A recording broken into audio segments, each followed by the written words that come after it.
Kapatid na Arnel, ito po ay napakagandang tanong. Bakit ipinipilit ng Iglesia ni Cristo na ang Katoliko ay sumasamba sa larawan o rebulto? Ang itinuturo sa amin ng mga pari ay ang Diyos ang sambahin. Hindi ba ito ay isang pagpaparatang? Ang nagtanong po, kapatid na Arnel, si Leonardo Gasmen ng Maginhawa Street Teachers Village East, Quezon City. At itong katanong ito ay meron ding nagtanong sa SM North, kapatid na Arnel. SM North? Oo. Sige nga. Itatanong ko lang sa Iglesia ng Cristo kung bakit wala kayong mga santo at wala kayong prosesyon. Kasi nung January 9 ay mayroon kaming prosesyon dito sa Quiapo. Ang una pong tanong, ipinipilit daw po namin na ang kinagistang relihiyon o Iglesia Katolika sumasamba sa larawan o rebulto. Wala daw pong ganon na itinuturo ang mga pare. Kaya kami daw po nagpaparatang. At pagkatapos yung napanood naman po natin, nagtanong nasa SM North pa siya. Ba't wala daw tayong prosesyon ng santo? Dahil daw noong Enero 9, may prosesyon po na ginawa sa Quiapo, yung kanilang puon na tinawag nilang Black Nazarene, na itim na Nazareno. Pagka black, itim talaga yan, kapatid na Arnel. Mga mahal po naming mga panauhin, mga kaibigan, at mga kababayan, hindi po ginawa at hindi po gagawin ng Iglesia ni Cristo ang magbintang o magparatang. Kung sinasabi man po namin na ang kinagistang relihiyon, ang Iglesia Katolika Romana, sumasamba sa larawan, alam po ba ninyong inuulit lang namin yung talagang sinabi po ng Iglesia Katolika sa pamamagitan ng kanilang mga pare? Sila po mismo, ang mga pare mismo, ang nagtuturo at nagsasabi na ang Iglesia Katolika sumasamba po sa larawan. Ano po katunayan? Babasahin ko po ang isang aklat Katoliko. Siya ang inyong pakinggan, ang aral na Katoliko. Ito po ay isinulat ng paring si Enrique Demond. Inilathala ng Catholic Trade School, may imprimu potest at nihil obstat ni Jose Jovellanos, imprimatur ni Jose Bustamante. Babasahin ko po ito dito sa pahina 12. Ito po ang sabi ng pare, hindi po kami. Kung ating sinasamba ang larawan ni Kristong napapako sa krus, dinadasal natin, sinasamba kita, pinupuri Panginoon kong Heso Kristo. Hindi po kami may sabi nun. Sabi ng pare, sa kinagisang relihiyon daw, pag sinasamba nila ang larawan ni Kristo, di sumasamba nga sa larawan. At yung sinasabi nilang imahe na yun, hindi naman po yun ang ating Panginoon sa Kristo Pero wag muna tayo doon. Doon po tayo sa issue. Nagpaparatang daw po Iglesia ni Cristo pag sinasabing ang Katoliko sumasamba sa larawan. Dito po, sa aklat na isinulat ng pare, sinasabi nila, sumasamba sila sa larawan. Hindi lang yan. Ito pa po, munting aklat Katoliko. Ang pamagat po ay katisismo. Ito po ay tinagalog ng paring si Luis de Amezquita. Pakinggan po ninyo ang kanyang sinasabi dito sa pahina 79, pagkatapos po at 82. Pagbangon mo sa banig, sabi, natutulog ka. Gusto kasi banig noon no?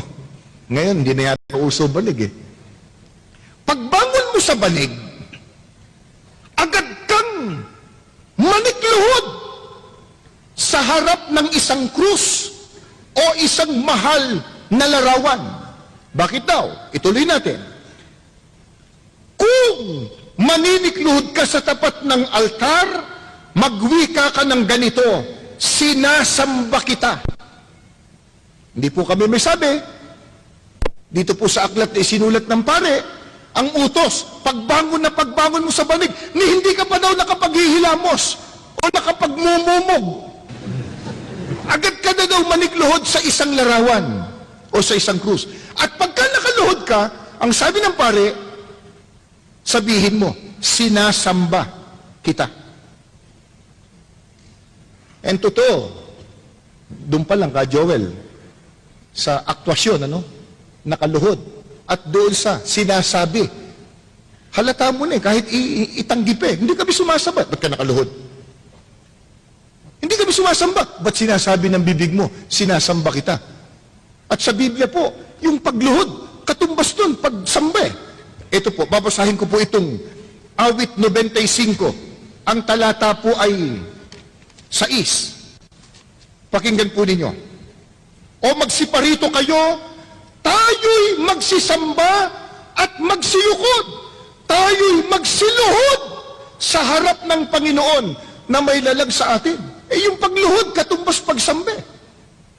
Ano po sabi ng pare? Pagbangon mo sa banig, agad kang lumuhod sa isang larawan o krus. Pagkatapos magwika ka, sinasamba kita. Hindi lang yan. Ito po, isang aklat Katoliko. Catechism of Christian Doctrine. Nilathala po ng De La Salle College. Alam natin, ang De La Salle College sa isang paaralang Katoliko.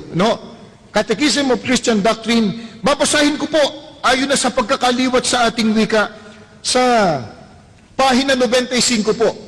Ito po ay tanong-sagot. Number 13, ang pagsamba ba sa mga santo ay ukol lamang sa kanilang katauhan? Sagot, hindi. Sumasaklaw din ito sa kanilang mga relikya at mga larawan. 14, anong tinatawag nating mga relikya? Tinatawag nating mga relikya, una, ang mga labi ng katawan ng isang santo na pinapaging banal o inihanda sa pagiging banal ng iglesia. Iglesia Katolika yon. Ikalawa, mga bagay na naging pag-aari ng mga santo o yaong napadaiti sa kanilang mga katawan, tulad ng kanilang kasuotan, mga ataol at iba pa. 15, dapat ba nating sambahin ang mga banal na larawan? Sagot, dapat tayong magkaroon, lalo na sa ating mga simbahan, ang mga larawan ng ating Panginoon, tulad din ng sa pinagpalang birhen at mga santo, at dapat nating silang bigyan ng kaukulang paggalang at pagsamba. Nagpaparatang po ba kami kung sabihin po natin ang Iglesia Katolika Romana sumasamba sa larawan? Hindi po. Yan pong binasa po natin sa mga aklat Katoliko. At gaya nga nung tanong kanina, nung Ginoo sa SM North, bakit wala daw tayong prosesyon ng mga santo?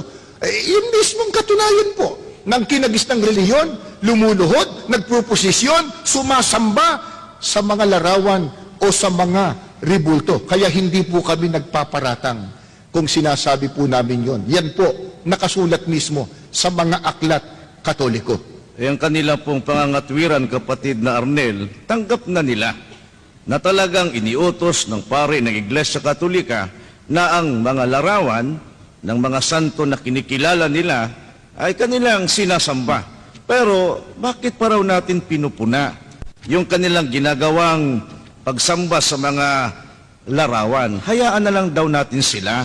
Kung tayo naman po ay nagmamahal sa ating kapwa, bakit pa raw pinupuna natin sila? Ang totoong pagmamahal at pag-ibig sa kapwa, kapatid na Joel, hindi ka papayag na siya'y mapahamak. Kung totoong mahal mo ang kapwa mo, hindi ka papayag, mapasama siya. Ba't ganun po ang sinasabi namin? Yung po pang pagsamba sa larawan, sa ribulto, o anumang imahin, ikabubuti ba o ikasasama?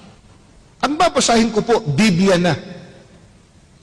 Ito po ang pahayag ng Panginoon Diyos. Exodo Kapitulo 20, talatang 1, pagkatapos po ay 3 hanggang 5. Ito ang sinabi ng Diyos. Huwag kayong magkakaroon ng ibang Diyos maliban sa akin. Huwag kayong magkakaroon ng Diyos-Diyusan o kaya'y larawan o ribulto ng anumang nilalang na nasa himpapawid nasa lupa o nasa tubig. Huwag kayong yuyukod o maglilingkod sa alinman sa mga Diyos-Diyusan yan, sapagkat akong Panginoon ay mapanibughuin. Parurusahan ko ang lahat ng aayaw sa akin, pati ang kanilang mga anak, hanggang sa ika-4 na saling lahi. Napakabigat po palang kasalanan sa harap ng Diyos. Yung pagsamba sa mga larawan, imahin o ribulto. Bakit? Ang Diyos mismo nagbawal. Ano sabi niya sa tao? Huwag kayong magkakaroon ng ibang Diyos maliban sa akin. Paano po ba nagkakaroon ng ibang Diyos ang tao maliban sa tunay na Diyos? Ang sabi ng Diyos, huwag kayong magkakaroon ng mga larawan, ng mga ribulto, ng kahit anong uring nilalang, pagkatapos sasambahin at paglilingkuran. Mga magulang at mga mahal po naming mga panauhin at kaibigan, yung pong larawan, yung ribulto per se, hindi po masama. Meron tayong mga larawan ng ating mga magulang para maalaala natin sila, mga mahal natin sa buhay. May mga ribulto tayo ng mga bayani para natin gunitain ang kanilang kabayanihan. Pero alin po yung tinutukoy po ng Panginoon Diyos na masama? Pagka yung larawan, pagka yung imahen, pagka yung ribulto, niluhuran mo na at sinamba. Gaano kasama yun? Sabi ng Diyos, parurusahan ko kayo.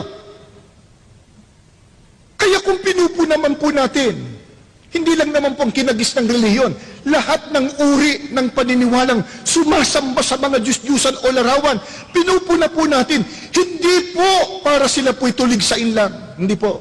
Hindi po para sakta ng damdamin nila, kundi ang nag-uudyok po sa amin, ang tao sa pusong pag-ibig at pagmamalasakit, huwag po nilang gagawin yon. Magagalit ang Diyos, parurusahan ng Diyos ang sinuman na sasamba at maglilingkod sa mga larawan o sa mga Diyos-Diyusan. Kung halimbawa, kapatid na Arnel, ang kanilang pangangatwiran, yung pagsamba namin sa mga larawan, ipinatutungkol namin yan sa tunay na Diyos. Kaya papayag ba ang Diyos, kapatid na Arnel, sa Biblia po, na kung tayo po'y sasamba sa Kanya, dadaan pa tayo sa mga larawan? Una, walang ganung utos ang Diyos, kapatid na Joel. Sabi nga niya, huwag kang gagawa ng larawan at ribulto o imahin, pagkatapos luluhuran mo at paglilingkuran. Pero, sagupain natin yung tanong, ang Diyos ba pumapayag na yung kanyang kalwalhatian ibigay niya sa larawang inanyuan? At sasabihin ng tao, hindi naman talaga yung larawan ng aming sinasamba, kung nakaluhod man kami doon, para sa Diyos yun. Ito sabi ng Diyos, ang babasahin ko po, Biblia, Isaias 42, ang talata po ay 8. Pakinggan po ninyo. Ako ang Panginoon, na siyang aking pangalan at ang aking kalwalhatian ay hindi ko ibibigay sa iba o ang akin mang kapurihan sa mga larawang inanyuan. Ang liwanag po. Emphatic ang sinabi ng Panginoon Diyos. Siya daw anya ang Diyos at yung kalwalhatian niya at kapurihan, hindi niya ibibigay sa iba, kahit pa sa mga larawang inanyuan. Ba't natin ikakatwiran ngayon? Kung nakaluhod man kami sa larawan, para sa Diyos yun. Sabi ng Diyos, wag! Yung kapurihan ko, hindi ko ibibigay diyan. Para maintindihan po natin sa isang ganitong paliwanag, kapatid na Joel, halimbawa, at sino man yung nagtanong, si Leonardo Gasmen, merong mag-asawa, medyo nagkagalit. Galit po yung babae doon sa kanyang asawang lalaki. Ang sabi niya, pinagtataksilan mo ko. Nakita ko, may kasama kang ibang babae. Holding hands pa kayo. Sabi nung lalaki, aba hindi. Yung paghawak ko sa kamay niya, para sa'yo yun. Kung nakaluhod man kami sa larawan, hindi talagang yung larawan, para sa Diyos yun. Sabi ng Diyos, huwag kayong gagawa ng anumang larawan o ribulto pagkatapos sasambahin at luluhuran at paglilingkuran. Yung aking kapurihan at yung aking kalwalhatian, hindi ko ibibigay sa iba kahit pa sa larawang inanyuan, sabi ng Diyos. Kaya bawal po yan ng ating Panginoon Diyos. Baka sabihin nila, kapatid na Arnel, noon yun. Baka sa panahong Kristiyano, pwede nang sumamba sa mga larawan. Talagang ayaw bumitiw. Ayaw bumitiw eh. Noon daw pwede, bawal. Pero ngayon, pwede na daw po. Ang babasahin ko po, panahong Kristiyano. Tayo po ngayon, nasasaklaw ng tinatawag na panahong Kristiyano. Christian era. Pakinggan po ninyo, ito po'y sulat sa aklat ng mga gawa ng mga apostol, 17. Ang talata po ay 29 hanggang 31. Pakinggan po ninyo, panahong Kristiyano na po ito. Yamang tayo'y mga anak ng Diyos, huwag nating akalain na siya ay tulad ng larawang ginto, pilak o bato na pawang likha ng isip at kamay ng tao. Mahabang panahong di pinansin ng Diyos ang di pagkakilala sa kanya ng tao, ngunit ngayon iniuutos niya na magsisi sila't talikdan ang kanilang masamang pamumuhay sapagkat itinakdanan niya ang araw ng paghukom sa sanglibutan at ito'y buong katarungan niyang gagawin sa pamamagitan ng kanyang hinirang. Ito po, turo ng mga unang alagad ng ating Panginoong Kristo. Panahong Kristiyano po yan. Ano sabi? Huwag niyong aakalain na ang Diyos tulad lang ng larawang ginto, pilak o bato na inukit lang ng karunungan ng tao. Isipin po ninyo, yung akalain mong ang Diyos, parang ginto, bato, kahoy, masama na eh. Di lalo pa, sabihin mong Diyos mismo yon. Di ba, minsan makita mo, papahiran ng panyo. Tapos ipapahid pa sa buong katawan niya. Kasi paniniwala niya gagaling daw siya sa kanyang karamdaman. Sana nga, kapatid na Joel. Pero, ito sabi ng Biblia, niakalain ang Diyos katulad lang ng larawan. Isipin niyo, ba't naman di magagalit ang Diyos? Kailangan po bang tayo po'y nakapag-aral para malaman natin na kahoy pala to? Papel pala to? Ginto pala ito. At kahit ginto pa yan, sabi ng Diyos, ba't mo ko itutulad sa ginto, sa larawan, sa pilak? At kung napansin po niyo yung talatang binasa ko, itinuring ng Diyos na kasamaan yun. At pinapagsisisi ang mga taong sumasamba sa mga larawan sapagkat nagtakdaan niya ang Diyos sa pamamagitan ni Kristo ng araw ng paghuhukom. Kaya sapagkat mabigat na kasalanan yung pagsamba sa mga larawan, kapatid na Arnel, sa panahong Kristiyano, ano po ang mabigat na parusa kapag ang tao po ay sumasamba sa mga larawan? Babasahin po natin sa Apokalipsis 21. Ang talata po ay 8. Ganito po ang turo sa atin ng banal na aklat. Ngunit sa mga duwag at sa mga hindi mananampalataya at sa mga kasuklam-suklam at sa mga mamamatay tao, sa mga mapakiapid at sa mga manggagaway at sa mga mapagsamba sa Diyos-Diyusan, mga larawan, rebulto, imahin, at sa lahat ng mga sinungaling, ang kanilang bahagi ay sa dagat-dagatang nagniningas sa apoy at asupre na siyang ikalawang kamatayan.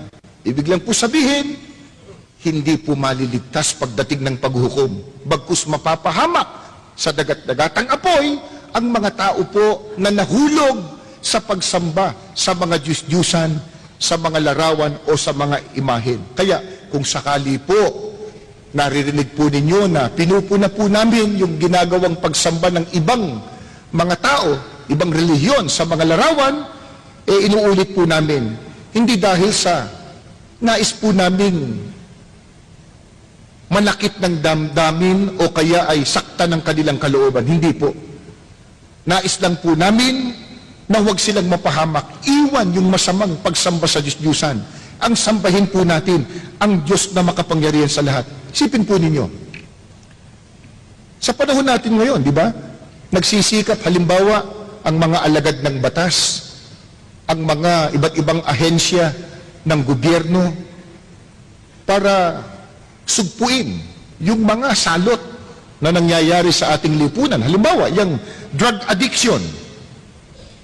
May mga kilusan na ilantad yung mga drug pushers, mga drug lords. Dahil yung mga yan sinisira hindi lamang ang kalusugan ng ating mga kababayan, kundi pati na ang kanilang mga kinabukasan. Pero kung yun, sinisika po natin, lalo na yung sisira ng ating relasyon sa Diyos, dapat po nating punahin yung sisira ng ikapagtatamo natin ng kaligtasan pagdating ng paghuhukom. Dapat po nating punahin, hindi sa layuning malakit ng damdamin, kundi sa layunin po maligtas sila pagdating ng araw ng paghuhukom.